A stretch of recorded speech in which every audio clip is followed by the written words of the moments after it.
Olá, pessoal, bem-vindos a mais um episódio do Atitude Empreendedora. Eu sou a Silvia Balieiro, estou aqui com a Gabi Lopes. Oi, Gabi. Oi, pessoal. E também com o Lorenzo Cassiano. Oi, Lorenzo, tudo bom com você?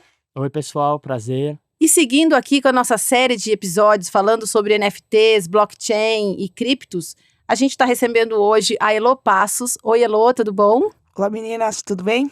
A Elo é fundadora e CEO da Space, um hub de soluções em NFT Games. Se formou em desenho e animação multimídia, comunicação e artes na Universidade de Belas Artes, trabalhou como designer de produto numa indústria de brinquedos licenciada à Disney, foi analista de projetos gráficos na DMC Brasil, também foi designer numa Creditec e consultora de design thinking para empresas como Magalu, Stone, Honda. E em 2018, entrou no mundo do empreendedorismo, fundando a agência IBEG, uma consultoria de design estratégico, e em 2021, fundou a Space, que é uma das maiores comunidades de NFT da América Latina. Elo, prazer te receber aqui. E nesse nosso podcast falando de atitude empreendedora, queria só começar com você trazendo isso. Como que veio essa vontade de empreender justamente nesse mundo dos NFTs? É legal quando você lê isso, porque a gente vai esquecendo a nossa história conforme a gente vai vivendo a nossa história, né? Sim. Então, eu sempre tive essa vontade de empreender, de fazer as coisas diferentes, né? Minha mãe, ela sempre foi comerciante, no momento que eu nasci até hoje, que eu me entendo por gente, passou aí por várias crises, não tinha conhecimento nenhum de administração, né? Minha mãe é uma pessoa que ela não é formada, se formou só até ali o ensino médio. É uma mulher aí de muita força, veio do interior de Sergipe, e a minha mãe sempre me inspirou muito em relação a isso, né? E aí, quando chegou no momento que eu estava ali estudando e aprendendo isso muito na DMC, né? Então eu gostava muito de ler ali, eu estava trabalhando com marcas maiores, foi quando expandi um pouco o meu horizonte. Eu disse, cara, que legal seria se eu pudesse fazer algo meu, né? Que saco ficar em CLT, né? E aí, logo depois, fui para essa Creditec. Foi uma época que eu tive burnout. Eu acho que o burnout foi meu kick-off para o mundo empreendedor, né? Do jeito que tá, não dá mais. Então, vamos para cima fazer algo que realmente faça diferença na sua vida, né? E aí, foi quando eu tive a IBEG, que eu brinco que não era nem uma empresa, né? Era uma eu-presa, que era eu. Às vezes eu contratava alguns fornecedores ali para estar junto comigo, mas era uma eu-presa, que é muito diferente do que hoje eu tenho com a Space. E conta pra gente o que são, antes de você falar um pouquinho da Space, o que são os NFTs, no meu caso, né? E NFTs Games também, que é um passo além ainda dentro desse mundo. Legal. Se a gente for seguir aí a palavra mesmo, for entender aí, desconstruindo a palavra, NFTs são tokens não fungíveis. O que seriam tokens não fungíveis, né? Vamos trazer para o mundo que a gente está mais acostumado.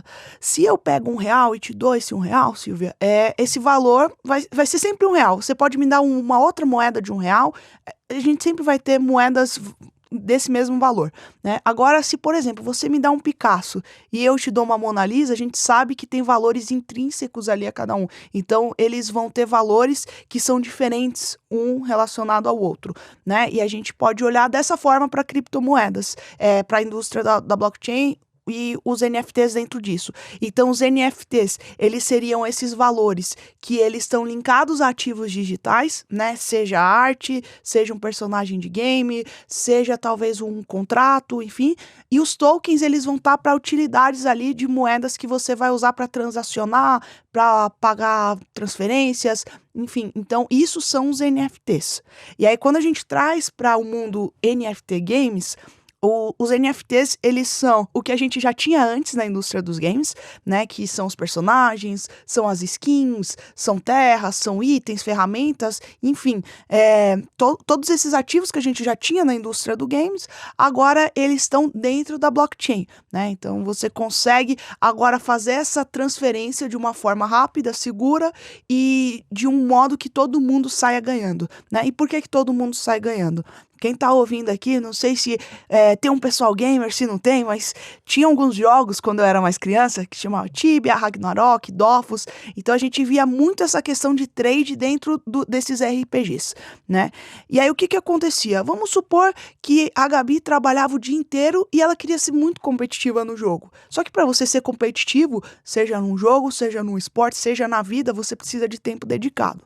E vamos supor que eu não trabalhava o dia inteiro e eu tinha muito tempo livre e eu jogava. O que eu poderia fazer? Vender um personagem para a Gabi, dessa forma que esse personagem ele já tivesse um valor maior.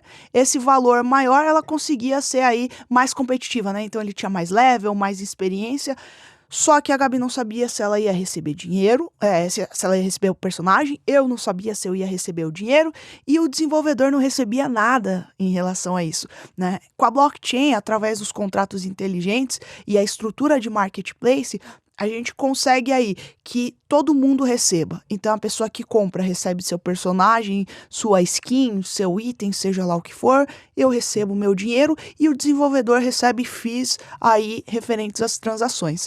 Então, isso são os NFTs games de uma forma geral, se assim eu posso explicar. Eu tenho um filho de 15 anos que fica comprando Robux no Roblox, que fica comprando jogos. Como que esse mundo NFT Games muda a experiência dele ali dentro do Roblox?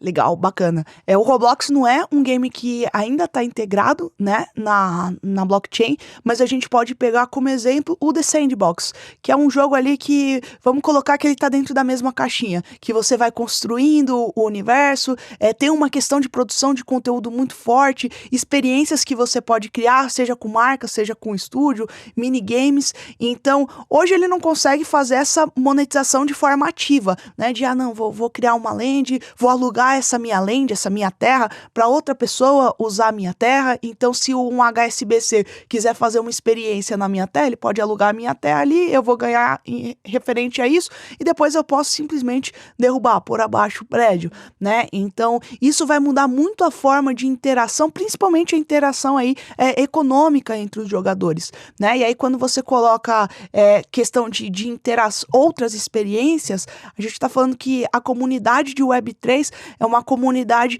que ela tem algumas peculiaridades quando a gente olha aí para outros projetos, que é essa questão dessa interação e participação aí na construção desses universos, né? Então, se antes era importante eu ter o jogo e ir passando feedbacks depois, hoje é importante eu ir construindo o jogo junto, né? Então, isso em games, isso em outros projetos blockchain, as pessoas elas querem estar envolvidas dentro dessa governança aí desses projetos. E hoje, até falando em questão de descentralização, né, de vantagem de NFT Games, é a questão de que todo o seu dinheiro investido no jogo está protegido, né?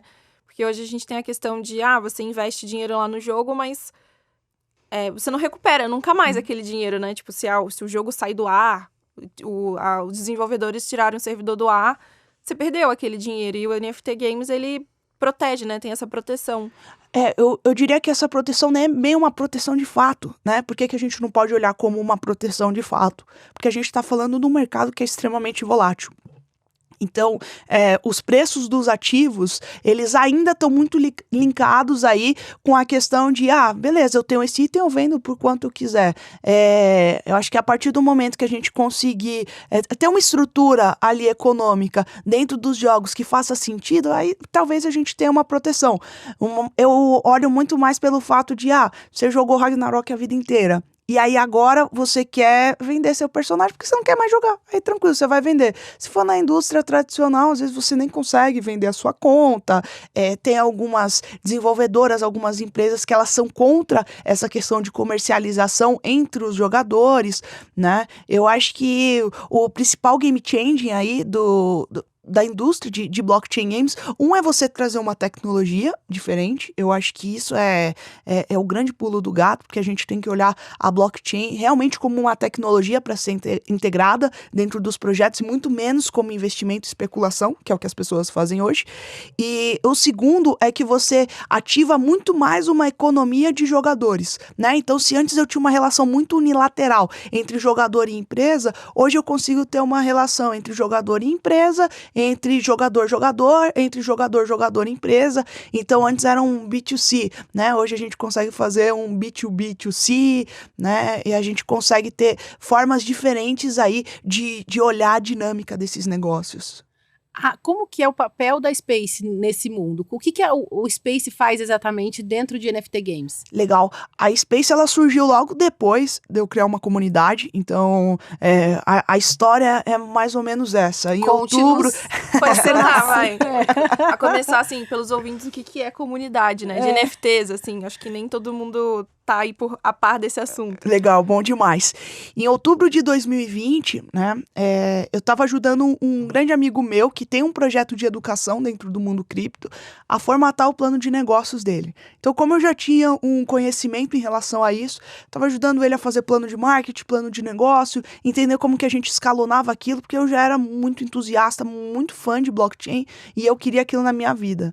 E aí a gente fazendo um dos materiais ali, acabamos que, no meio tempo, descobrimos Axie Infinity.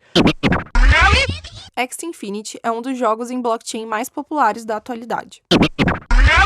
Quando eu olhei aquilo, eu falei, isso vai mudar o mundo, né? Não sei como que vai ser, mas vai mudar o mundo e eu acho que é capaz de mudar o meu mundo também, né?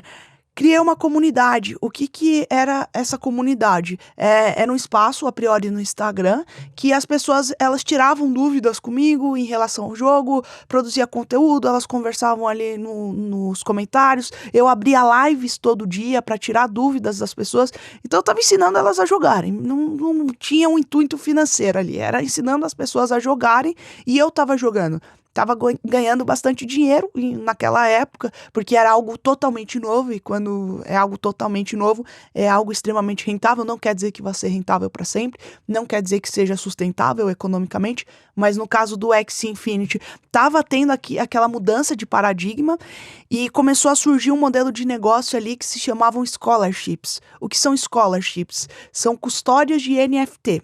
Então, eu alugo, por exemplo, para você, Gabi, um personagem. E aí você vai minerar dentro do jogo tokens, né? Então, como a gente já tinha as moedinhas ali dentro de outros games, agora você consegue minerar essas moedinhas e as pessoas conseguem comprar de você.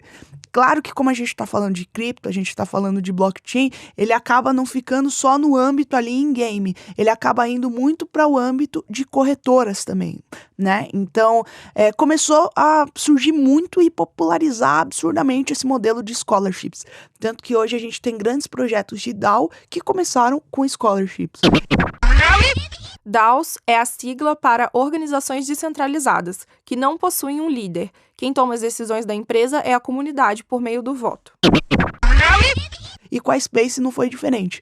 Eu olhei aquilo e falei, acho que não é só scholarship. Acho que tem alguma coisa que a gente não tá vendo, né? Alguma vírgula ali que a gente precisa enxergar.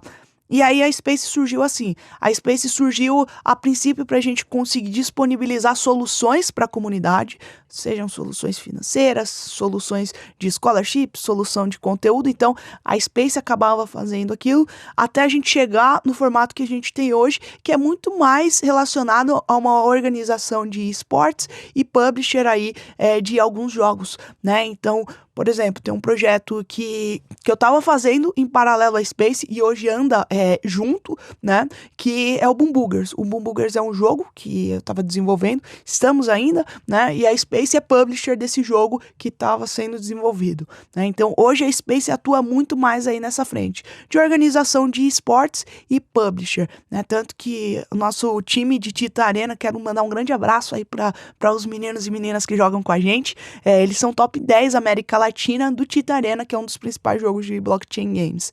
Então, é um pouco de como surgiu a Space, como a Space interage, né? E como a gente está andando nesse fluxo.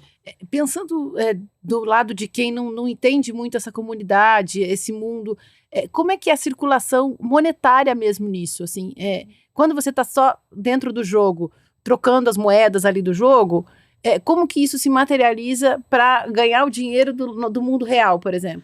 Você faz isso através de marketplace ou de corretoras, né? Como que vai funcionar? É mais ou menos a mesma lógica do que eu tinha falado, do tempo versus disponibilidade versus questão aí, quanto custaria esses ativos, né? Então, vamos supor, eu tenho essas moedas, eu tenho esses tokens. Eu vou vender para você que vai precisar desses tokens que talvez não tem tanto tempo disponível para estar jogando, né? E aí é esse dinheiro que se transforma no que a gente conhece como dinheiro fiat, né? Que é esse dinheiro que essas moedas fiduciárias da gente, real, dólar, euro, enfim. Então, por exemplo, eu vou te vender 1.000 moedinhas minhas aqui e você vai me pagar $10 por essas moedas, por exemplo. Vamos supor. Pagou $10, você faz a liquidação numa corretora. Muitas vezes você já faz isso direto pela corretora, porque as corretoras já têm liquidez relacionada a essas moedas, né? Então é mais ou menos assim como funciona. Vou vender uma armadura minha ou comprar uma armadura dentro do marketplace. Pode ser uma moeda que a gente chama de stablecoin, que ela vai estar lastreada dentro de $1, de R$1, de €1, né? Ou pode ser uma moeda tipo Ethereum, por exemplo, né? Então, você vai vender ali e depois você faz essa conversão dessa moeda, você faz essa venda, essa troca que a gente chama de swap dentro de uma corretora.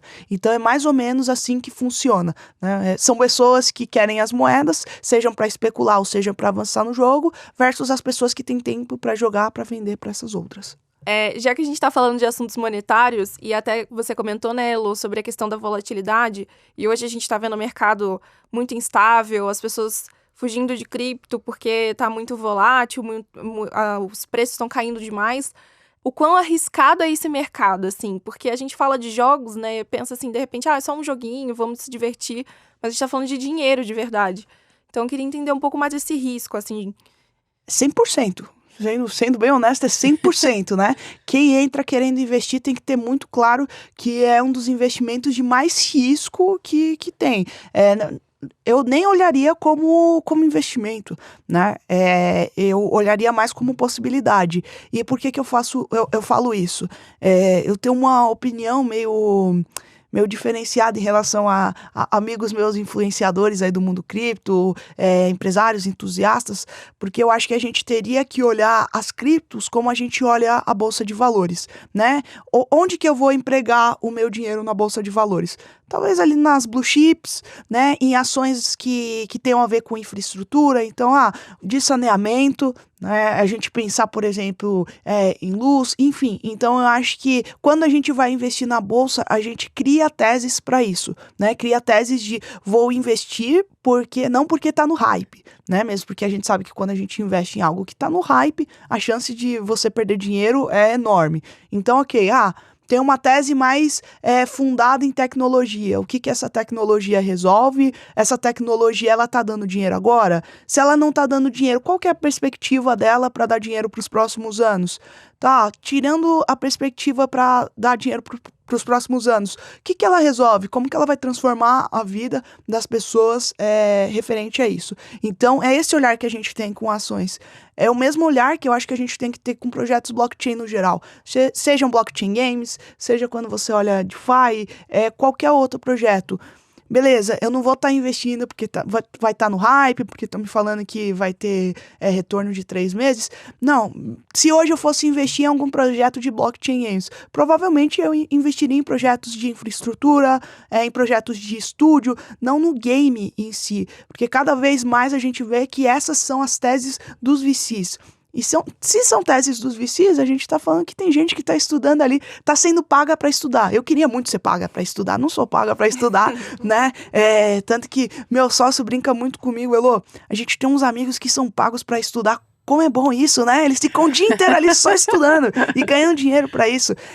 Então, assim, se tem gente que está estudando e está fundamentando teses em relação a isso, né? Eu gosto de seguir esse caminho, né? E eu acho que vai ser muito por essa ordem aí de grandeza que as coisas vão acontecer, né? Não vou investir mais em jogo X, que é jogo X. Não, talvez eu vou investir, por exemplo, no estúdio X, porque ele tem um universo ali de franquias que se conversam, de jogos que tem uma comunidade forte, enfim. Então, acho que é olhar por esse lado, porque investimento em cripto é extremamente complicado. O mercado está em baixa, mas a gente não pode esquecer que o mercado no geral não é algo inerente só ao mercado cripto. Não, é um mercado geral. A gente sabe que tem a questão da taxa de juros, a gente sabe aí que tem uma questão absurda de estoques que hoje em dia eles estão parados aí, não tem escoamento esses estoques. A gente sabe que acabou de ter uma guerra entre a Ucrânia, enfim. Está acontecendo ainda, né? Está acontecendo.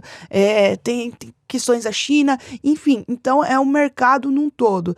E eu acho não normal. é um mundo à parte, como às vezes a gente pensa. Né? A gente acha que é tipo assim, Terra e Lua, o que tá acontecendo na Lua tá tudo dentro do mesmo sistema planetário ali, né? Então, acho que ok, tô fugindo de cripto e tudo bem você estar fugindo de cripto, né?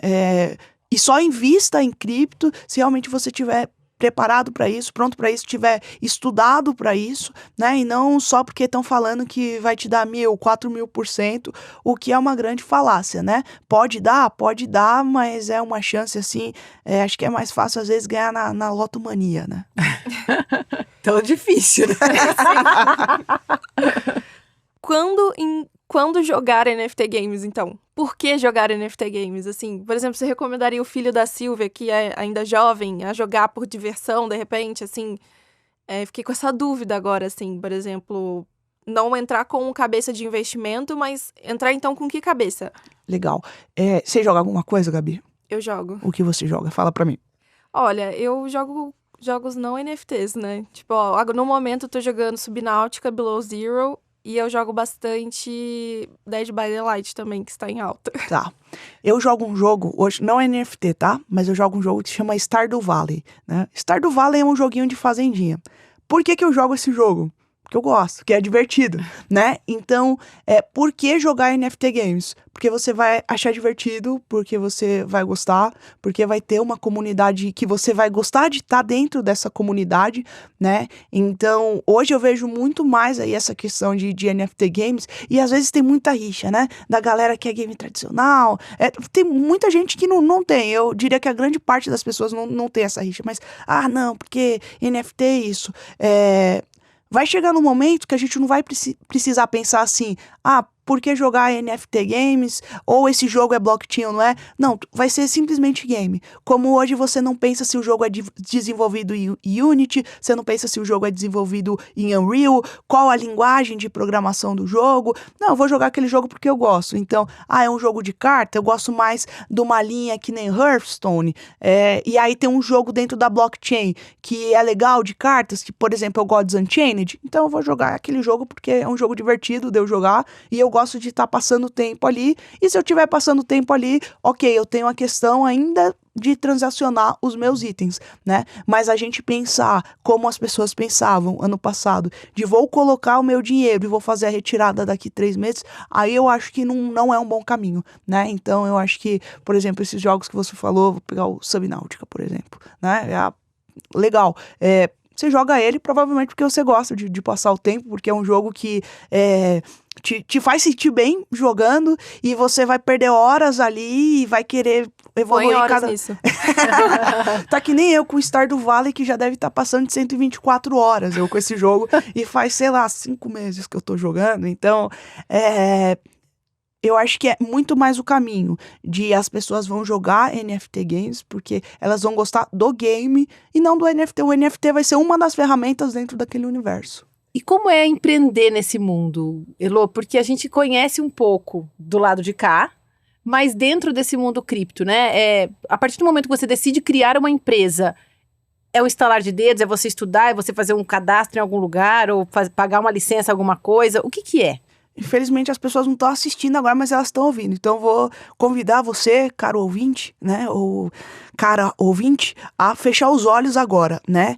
Imagine que vocês estão sentados numa montanha-russa de um parque de diversão aqui do interior de São Paulo, que eu não vou citar qual que é, mas é em Campinas, né? Tem uma montanha-russa ali nesse parque que a galera chama essa montanha-russa de Montezuma.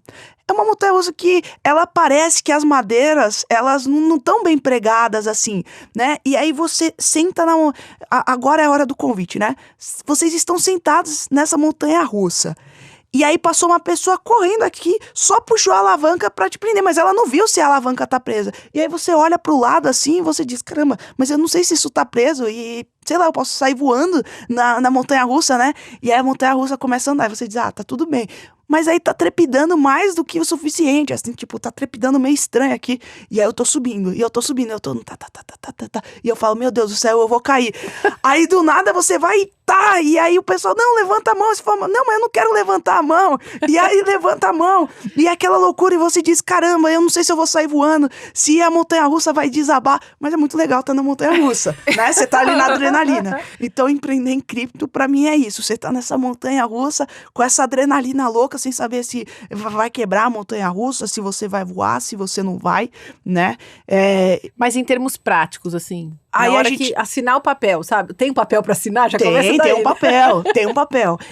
A gente caminha em termos de regulação ainda no país, o que é bem complicado. Então, normalmente, as estruturas, elas são feitas lá fora, né? Mas existe, né? Primeira coisa que eu trago de boas novas para as pessoas que estão ouvindo é que é fácil você empreender porque tem muita solução para se pensar, né? Então, é um mercado que tá bem começando ali, né? Vamos olhar que tá bem começando. A Web3.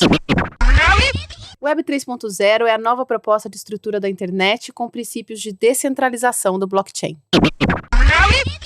A descentralização, a gente pensa em economia criativa, economia colaborativa, então você consegue pensar em soluções para todos. Vocês conseguem pensar em solução para game, você consegue pensar em solução para cadeia de logística, para produção, para controle e monitoramento, para entretenimento, consegue pensar em tudo. E hoje a gente tem ainda a facilidade que tem muitos projetos que eles simplesmente fazem a integração de blockchain. Então, eu tô com essa ideia, vou integrar aqui no projeto, né?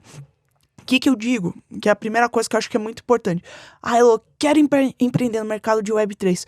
Dá uma estudada primeiro para você entender o que é o mercado Web3. Conversa com o pessoal que já empreende para você entender quais que são as inerências do mercado, né? Quais que são as dificuldades do mercado, talvez aonde você possa patinar, né? Eu lembro quando eu tinha 16 anos, minha mãe falava, não, você tem que, vai pelo caminho certo, não sei o quê. Eu falei, não, mãe, eu quero cometer meus próprios erros, né? Passado 15 anos, eu falo, não quero cometer meus próprios erros, eu quero olhar para quem já cometeu os erros, para eu não cometer os mesmos erros, e se eu for cometer erros, que sejam erros novos, né? Então, converse com essas pessoas que já empreendem nesse mercado, né?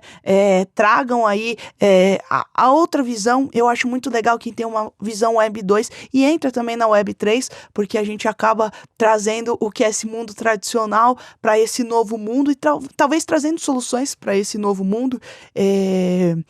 Não ache que você vai precisar de rios e rios de dinheiro. Comece com pouco, então não vou largar tudo. Não, começa, sinta se você gosta do mercado também, em termos práticos, né? Procure aí uma boa assessoria jurídica. Eu acho que isso para quem é Web 3, para quem é Web 2, enfim, para quem quer negócio, você precisa ter uma boa assessoria jurídica, uma boa assessoria contábil, né? Hoje a gente tem muitos advogados tributaristas que estão focados aí dentro do universo de blockchain, de criptomoedas. Então, se embase nessas pessoas e o mais importante, comece a criar comunidade, porque no fim, a Web3, né, é clichê dizer, mas a Web3 é relação com comunidade e a comunidade está construindo junto de você e você ter pessoas ali dentro de um ecossistema forte que não são simplesmente usuários, mas elas estão colaborando ali com a criação desse organismo vivo, né? Vamos lá. Então, eu queria também trazer outro assunto difícil, entre aspas, que é a questão da segurança da rede, né? Quem acompanha um pouco do mercado de cripto, um pouco do mercado de games, vira e mexe, surge aí uma manchete, empresa de NFT Games X perde milhões por falha na segurança, falha na programação. Então eu queria entender um pouco mais sobre isso, assim, é realmente um mercado ainda vulnerável a esse tipo de ataque? E até entender a questão do ponto de vista, trazendo o nosso tema da temporada, né, blockchain. Porque a gente vê, blockchain é uma tecnologia super segura, que tem essa proposta de não ser, não sofrer ataques. Então, como que funciona isso, né? Como que os NFTs games são vulneráveis a isso, ao mesmo tempo que existe a blockchain? Tá. A maior parte desses ataques, né? Agora a gente entrando um pouco na questão de infraestrutura de blockchain, a gente pensando na tecnologia, né? Então, para o ouvinte que está ouvindo, né? Provavelmente já ouviram em outros episódios o que é blockchain, mas trazendo um pouco aqui, entrei agora. A blockchain é uma tecnologia ali, né, uma tecnologia de infraestrutura, e é importante a gente falar que não existe uma blockchain, né, então a gente às vezes fala blockchain como se fosse algo único. Não, existem várias blockchains ali. Então, se tem uma blockchain que resolve isso, uma blockchain que está com mais foco nisso, enfim, blockchains. Normalmente os hacks nessas blockchains, elas acontecem através das bridges. O que são as bridges? As bridges são as pontes que elas conversam de uma blockchain para outra, né? Então, o problema de segurança é algo que eu acho que ainda é muito sério, porque existe para mim o grande ponto de virada da blockchain para qualquer outro mercado, que é a interoperabilidade, né? Então, a gente poder usar os projetos para se conversarem em diferentes blockchains. Só que essa bridge é muito frágil ainda, né? Todas as bridges são muito frágeis, né? Tanto que eu acho que alguém que trazer alguma solução real de segurança, né? Vou conseguir construir aqui uma questão de bridge que potencialize a segurança, vai melhorar assim, absurdamente, vai ser um projeto que vai ser muito valoroso dentro da rede, né? Então, é preocupante isso? É preocupante. A gente viu que o Axie Infinity, que é um dos maiores jogos, ele teve esse problema do hack da Ronin, que foram $600 milhões, se eu não me engano, né? O mercado acabou se juntando muito para ajudar ele a pagar em relação a isso. A Binance foi uma dessas empresas, porém, foi muito claro que eles estavam com um problema ali também de validadores, né? Então, o projeto estava muito centralizado na mão da Sky Mavis, né? Talvez se o projeto tivesse mais descentralizado, e aí é onde eu acho que é importante a gente também olhar, quando a gente vai olhar a questão de segurança dos projetos, como que ele é feito, esse sistema de validadores. É um negócio que eu também nunca tinha parado para olhar, para pensar, mas é algo né? aberto, é algo que você consegue verificar, assim, ou quem vai fazer isso depende muito do projeto, mas normalmente, se é uma blockchain pública, tem esses dados, né, vou fazer a validação, vai ter X validadores. No caso da Sky Mavis, tinha 6 validadores, o que eu acho muito pouco, né? A gente tinha 2 milhões de usuários, falar em 6 validadores, né, é muito pouco, né? Então, é importante a gente tá precavido, porque infelizmente é algo que pode acontecer. É algo que já acontece no mundo, vou colocar no mundo tradicional, né? Você tá suscetível ali a golpe. Uma das coisas de segurança que eu acho importante, que não tá ligado à tecnologia em si, mas tá muito ligado à questão social, é a questão de golpes, né? Então, isso é algo que eu sempre falo, vai entrar na blockchain, entenda que suas palavras-chave são suas palavras-chave, não existe almoço de graça, então esse personagem está sendo vendido a $2, mas eu vou te comprar ele por $100. Gente, tá na cara que é golpe, né? Tipo, é que nem alguém ligar pra minha avó e dizer assim, não, me deposita R$50 agora que você vai ganhar R$1.000. Então, esse tipo de segurança eu acho importante a gente dar uma olhada, a gente, enfim, a boa e velha engenharia social, né? Engenharia social, exatamente. A gente tem 2 engenharias ali, uma, infelizmente, a gente tá muito na mão das pessoas da tecnologia, mas a engenharia social a gente consegue se precaver ali, né? Dá pra pôr uma armadura, então dá pra cuidar. Eu acho que é um pouco do caminho da segurança, que infelizmente, assim, se eu posso dar uma resposta rápida, sucinta, não tem muito o que fazer por hora em relação a se blindar. Você pode se blindar olhando essas questões que eu falei, de olha como que tá o validador, olha se esse projeto se comunica de outras formas. Entre em fóruns que normalmente as pessoas colocam, isso aqui pode ser falha na rede, né? Tem uma blockchain que eu adoro, por exemplo, que é a ImmutableX, que é uma blockchain focada aí em blockchain games, mas o pessoal já tá começando a falar de, talvez tenha um problema ali, porque a galera não paga taxa, e aí não é que é suscetível a hack, mas talvez seja suscetível a uma liquidação assim absurda de mercado ou as pessoas usarem da blockchain para elas fazerem volumes falsos, né? Então pode acontecer. Mas sempre quando a gente fala de segurança, já é uma problemática dentro do mundo tradicional. Se a galera hackeia o Itaú, que é uma das maiores empresas aí, que a gente pode olhar, quem dirá, tipo, um projeto de blockchain, infelizmente. Uhum. E Elô, como surgiu o NFT? Eu sei que existe uma lenda, acho que até é legal você contar, e qual que é a real, né? Não, me fala dessa lenda, eu não sei qual que é a lenda. A Gabi pode contar sobre o...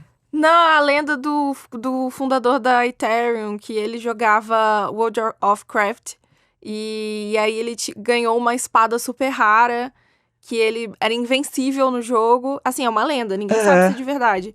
Ele era invencível no jogo, e aí um dia os desenvolvedores nerfaram a espada. Nerfar significa diminuíram as habilidades, porque em comparação aos outros jogadores, a quem tinha aquela espada era muito superior. Então eles diminuíram a qualidade, vamos dizer assim, da espada. E ele ficou super bravo e falou, gente, não, isso é um absurdo, não deveriam abaixar. E aí ele pensou, se isso aqui fosse meu, assim, né, se fosse oficialmente meu, fosse a minha espada e não a espada do jogo, eles não poderiam fazer isso nunca. E aí, a partir disso, nasceu o primeiro... Assim, não o primeiro NFT, não que ele fez da espada um NFT, porque para isso, né, os desenvolvedores do jogo teriam que aceitar, mas nasceu a ideia do NFT, né, dele, tipo, eu vou criar NFTs para que isso nunca mais aconteça, enfim. Tá aí uma lenda, né, que as pessoas falam sobre, que eu acho engraçado, eu acho interessante, até porque tá relacionado a jogos, né, mas é isso. Eu já ouvi essa história. Eu lembrei, você começou a falar, eu lembrei. E eu acho que super faz sentido isso. Porque o Vitalik é meio louco, assim, né? Se a gente for olhar, ele é um cara muito fora da... Um cara pra criar um protocolo que nem o Ethereum é um cara muito, muito, muito, muito, muito fora da curva. Não é que é fora da curva, é tipo, sei lá, outra realidade de curva, né? Mas faz sentido, né? Aliás, uma observação aqui pra quem tá ouvindo, seria possível os desenvolvedores nerfarem, né? A arma sempre seria dele, pra sempre seria dele, mas eles poderiam mudar ali a relação de balanceamento dentro do jogo. Então, Vitalik ia ter começado super, super louco, assim. Mas os primeiros registros que a gente tem de NFT são os CryptoKitties, lá em 2017, né? Os CryptoKitties eram gatinhos que tiveram a capacidade de congestionar a rede Ethereum e eram vendidos absurdamente, mas eles não tinham função nenhuma. Eram só gatinhos ali em NFT. Só que quem desenvolveu os gatinhos olhou e disse assim, acho que dá pra gente colocar utilidade dentro disso, né? Então, uma parte até foi fazer o X Infinity, outra parte foi desenvolver outros projetos. Então, o NFT surgiu mais ou menos ali, né? Que a gente tem datado em 2017 com os CryptoKitties, que não faziam muito, mas foi o começo aí de uma revolução. Foi a semente, né? Foi a semente. Pois assim, regou, explodiu, virou a floresta amazônica. E futuro, Elô? A gente falou um pouquinho do começo, né? Agora, como você vê esse daqui pra frente nesse mundo? Eu sempre gosto muito de acreditar no lado positivo das coisas, né? Meu sócio até brinca que diz assim, Lô, você olha sempre aí as coisas boas, né? Queria ter essa inocência. Eu falo, não, Ju, a gente precisa balancear, né? Um com o outro. Mas eu gosto muito de acreditar no melhor futuro possível para as coisas. Eu acho que vai chegar num momento que a blockchain sim vai ser acessível para todo mundo e eu vou poder usar a blockchain como eu uso um iFood, como eu uso um Rappi, como eu uso um Uber, como eu uso um Waze, que eu não penso na tecnologia que está por trás. Eu simplesmente uso para ele resolver um problema diário meu, seja pedir comida rápido, seja chegar num lugar que eu preciso no melhor caminho, seja chamar um carro se eu não tenho carro. Então, assim, eu acho que vai ser esse o movimento da blockchain, porque a blockchain é acesso. acesso, né? A blockchain é para milhões de pessoas. Então, a gente tem que pensar nessa questão de acesso. O que a gente pensava também em questão de profissões, que as profissões, elas vão, em 2030 a gente vai ver profissões que a gente nunca imaginava. Pandemia já puxou super isso, então não acredito mais em 2030, acredito em 2025, tanto que a gente já está vendo essas novas profissões, engenheiro de metaverso, community manager, questão de cibersegurança para blockchain, enfim, várias profissões e várias profissões que ainda vão surgir. Então eu acredito que vai ser um mercado que ele vai começar a se aquecer muito, né? Não só na parte de especulação que a gente diz, mas muito daquilo que eu estava falando das bolsas de valores, né? Então vão ser projetos que vão empregar cada vez mais pessoas, que vão dar a possibilidade de outras pessoas trabalharem, projetarem, construírem, crescerem, enfim. Então eu olho muito para esse lado e aí eu acho que é mais utopia minha, né? Agora, tipo, não é nem sendo, porque aí, tipo, eu acho que tem um limiar entre você ser positivo e você tá no mundo da lua. Poliana, né? ali, né? Exatamente. Então, se eu pudesse pensar na blockchain como uma utopia, eu pensaria na blockchain realmente trazendo o máximo de acesso e oportunidade para todas as pessoas, né? A gente pensando em questão de bancarização, entre aspas, para essas pessoas, que elas conseguissem ter acesso a dinheiro, que elas conseguissem ter acesso a ativos, que elas conseguissem ter acesso à oportunidade, né? E eu acredito que isso também possa ser muito possível, né, através das DAOs. Não talvez do jeito que eu imagino que seria o lindo, né? Mas eu acho que as DAOs estão trazendo muito isso aí em relação à blockchain. Vejo grandes players também entrando cada vez mais através de players menores. Então, talvez uma Nintendo não vai entrar de cara numa blockchain, mas ela pode comprar uma startup menor para testar a blockchain dentro dela e não pegar o negócio principal. Enxergo isso, enxergo a gente entrando cada vez mais também em outros mercados, seja o mercado imobiliário, seja o mercado de entretenimento, seja um mercado aí agrícola, que também é algo que a blockchain tá super em ativa, enfim. Então, eu acredito realmente na blockchain como uma tecnologia de facilidade e acesso para as pessoas e a gente pensar cada vez mais em melhorar ela. Então, eu acho que vai chegar no momento que a gente não vai criar novas blockchains, mas a gente vai pensar em melhorar cada vez mais elas, seja no aspecto da segurança, seja no aspecto da escala, seja no aspecto de custo, seja no aspecto de acesso que ela resolve, enfim. Então, Nossa, é um pouco do futuro. A oportunidade para quem quer empreender nesse mundo é maravilhosa, né? Considerando que a gente tá aqui no Atitude Empreendedora, Exato. quem tiver atitude empreendedora vai se dar bem, né? Bora pra cima, bora pra cima. Então, para finalizar, voltando para o assunto de atitude empreendedora, a Carol Nunes, que também foi uma das convidadas do nosso podcast, nos deu um spoiler dizendo que você trabalhava com blockchain games em periferias, né? Fazer trabalhos sociais nesse ramo. Conta pra gente um pouco o que é que você faz. Primeiro eu vou mandar um grande abraço pra Carol, é uma super querida. Pra mim, ela é a máxima da atitude empreendedora, né? Sou muito grata de ter conhecido ela nessa minha jornada que ainda tá iniciante aí no mundo de blockchain. Essa ideia, ela veio aí no começo do ano. A gente viu que as pessoas não estavam querendo mais jogar tanto X, só que as pessoas da periferia ainda assim queriam jogar blockchain games no geral. E a gente falou, beleza, por que a gente não leva, então, scholarships para essas pessoas? A gente não ganha nada com isso, então 100% fica com essas pessoas, né? O que a gente dividiria para ter um modelo de custódia, a gente deixa 100% com essas pessoas. E aí, em contrapartida, a gente vai modulando uma estrutura que a gente possa levar conhecimento Web3 para elas. Então, não só Web3, mas a gente pensa em economia criativa, economia colaborativa, formas delas monetizarem, porque é muito fácil a gente achar que elas vão assistir um vídeo e aí elas vão mudar a vida financeira delas, sendo que elas não têm o mínimo necessário para poder fazer essa transformação, né? De novo, é muito, muito tópico achar que só toma a vara aí e vai pescar, mas não falar onde que é o rio, não falar como que você pesca, não ensinar a pescar, né? Quem tem fome não consegue pensar em empreender, não consegue pensar em investir, então é um pouco do nosso caminho aí em relação à Favela Smart, que é o nosso projeto, né, da gente poder disponibilizar essas scholarships para essas pessoas, então elas jogarem se elas quiserem jogar, elas terem uma renda que seja muito pouca no fim do mês, mas elas terem alguma renda ali no fim do mês, e aí elas fazem o que elas querem fazer com isso, elas pagam uma conta, ou elas aprendem a investir, elas investem em outra coisa, enfim. Então é um pouco do que a gente está fazendo aí com esse projeto, que é muito legal, e queria também abrir uma aspas para um projeto que não é meu, mas é um projeto que também faz isso muito bem, muito legal lá no Rio de Janeiro, que é o Play for Change, né? Mandar um abraço pro Jeff, que é super amigo nosso, que ele também tem essa questão aí, eles estão muito mais num sistema de DAO, mas eles estão levando aí também a blockchain games para as comunidades do Rio, então mandar um super abraço aí pro pessoal da Play for Change. Que legal, muito bacana. Sim. Elô, prazer falar contigo, obrigada pela presença e aprendi demais com você. Obrigada, Elô, foi ótimo te conhecer. Obrigado demais, meninas. Foi ótimo ter esse papo aqui com vocês.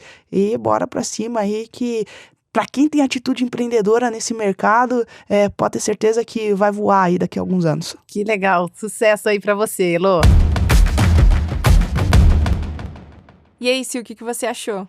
Eu adorei. Achei a Elô muito bacana e fiquei impressionada com a quantidade de coisas que ela faz. E até perguntei aqui nos bastidores pra ela quantas horas tem o dia dela, né, para ela conseguir dar conta de tudo isso, mas me impressiona muito o quanto de oportunidade esse mundo dos NFTs, dos blockchain em geral, que a gente tem visto aqui nos nossos podcasts, né, Gabi? Quanta oportunidade está surgindo para quem quer empreender, para quem quer investir nesse mundo, né? Sim, Não, e você falando isso é verdade, né? Porque ela tem 2 empresas mais o projeto social dela, então é muita coisa. E tem muita oportunidade de empreendedorismo. Eu acho que uma das coisas que mais me chamou a atenção e que eu tenho visto esse padrão nos entrevistados, no estudo que a gente está produzindo, que é a questão de como o blockchain só vai se tornar, né? Só vai entrar no auge dele quando as pessoas pararem de perguntar o que é blockchain, né? Ela deu vários exemplos assim, você não vai jogar um jogo perguntando qual é a linguagem de programação dele. Você joga o jogo porque você se diverte. E hoje a gente vê esse mundo cripto e blockchain em crise, né, passando por um momento difícil, as pessoas questionando e devem questionar, mas é isso, assim, essa comparação até que ela faz de vamos comparar com o mercado financeiro, o mercado financeiro tradicional, vamos jogar o jogo por diversão, tudo isso, assim, né, pessoal, vamos usar a razão, né, tipo, não vamos sair investindo sem pensar ou ficar com medo sem pensar. Então, eu achei isso bem interessante. E quando ela disse, né, o risco é 100%, considere isso, que é realmente, né, assim, não dá para achar que tudo que você vai investir, você vai ganhar 4.000%, como ela própria falou, porque não vai ser em todo momento, não vai ser com todo mundo. Então, da mesma forma como qualquer outro investimento que você faria em qualquer outra coisa, sabendo que os riscos existem, então, é só levar a sério essa questão dos contras para ganhar com os prós, né? Bem legal essa entrevista, viu? Foi muito bacana. Assim, eu sou suspeita pra falar, porque eu adoro jogar, mas eu espero que isso tenha sido tão divertido quanto foi pra mim, pra todo mundo que escutou. Espero que você que está nos ouvindo também tenha gostado e fiquem conosco, porque em breve tem novos episódios nessa nossa edição especial do Atitude Empreendedora sobre blockchain.